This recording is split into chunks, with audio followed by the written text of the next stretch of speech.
Hello and welcome to day 3 of International Nature Journaling Week. Today we're talking about creativity.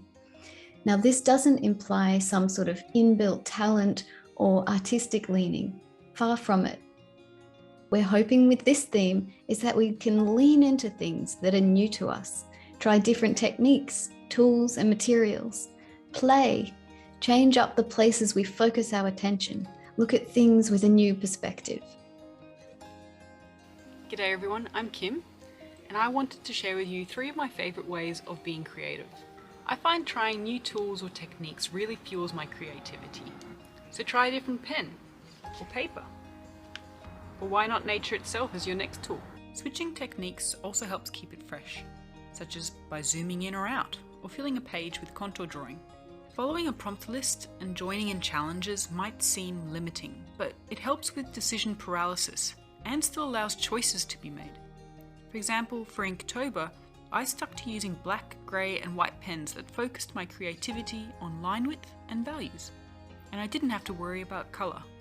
Sometimes if I'm stuck on what to do next, I'll play around with the title. With this page of a huntsman spider, I made the letters resemble the spider's legs. It's also a great way to practice before applying it to a drawing.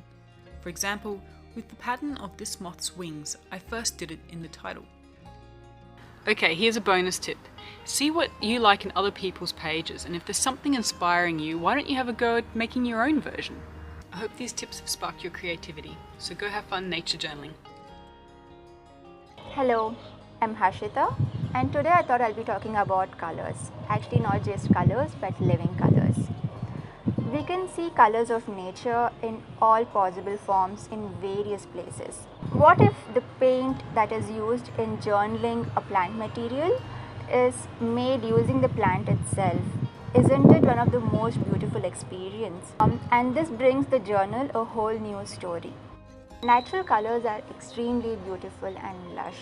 There are a lot of natural pigments surrounding us, like stones, flowers, seeds, leaves, etc. that can be easily processed into paint and used, and this will also help us connect to the land. Processing your own paints and journaling with it feels more meaningful and magical. Each earth pigment, flowers or insect that we collect withhold millions of stories, and as we slowly process them into paint and use them to journal, these stories blossoms out and create a sense of presence and belonging.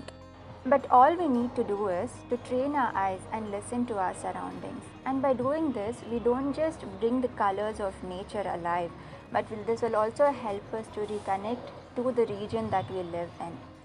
So the next time you go on a walk and decide to journal, also try to pick that flower or the seed and try to paint using it. I assure you this will be one of the most beautiful experiences that you can have to explore your creativity. Hello, I'm Roseanne Hansen, and I'm here at Tanqueverde Creek, which right now we would also call it Tanqueverde Wash, because as you can see, it doesn't have any water flowing in it. For the Sonoran Desert, for Arizona, in southern Arizona, this is pretty normal. It is a dry creek now, but in the past it probably flowed a lot more year-round. But I'm here on a project. I've made ink from the sap of the mesquite tree, and I'm looking for remnants of the old bosque. Might just be ghost trees, I don't know. But I'm going to sit and sketch with my mesquite ink, which is one of the most special ways you can enjoy nature journaling, is true place-based art, using materials and things like sticks to draw with, or ink, soil-based paint from your location. It's such a joyful way to connect with nature. I've walked into an open glade, much more like what you would have found in the original bosques. And here I'm seeing mesquite trees that are now breaking through the competition with the willows and cottonwoods. Here's 2 lovely examples. These are quite young. In the old great mesquite bosques, these would be 30 to 50 feet high. Big granddaddies. I think these would be absolutely perfect to sketch.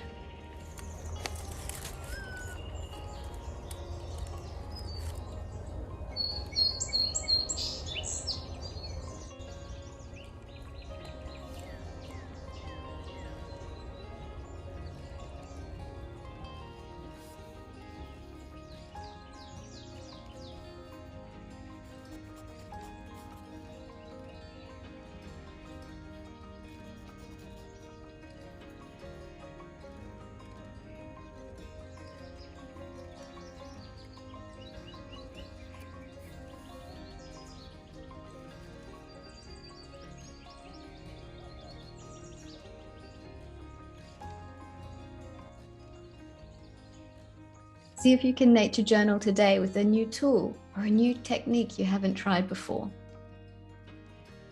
Get creative with the ways that you make a nature journal page. Break out of old habits and have fun.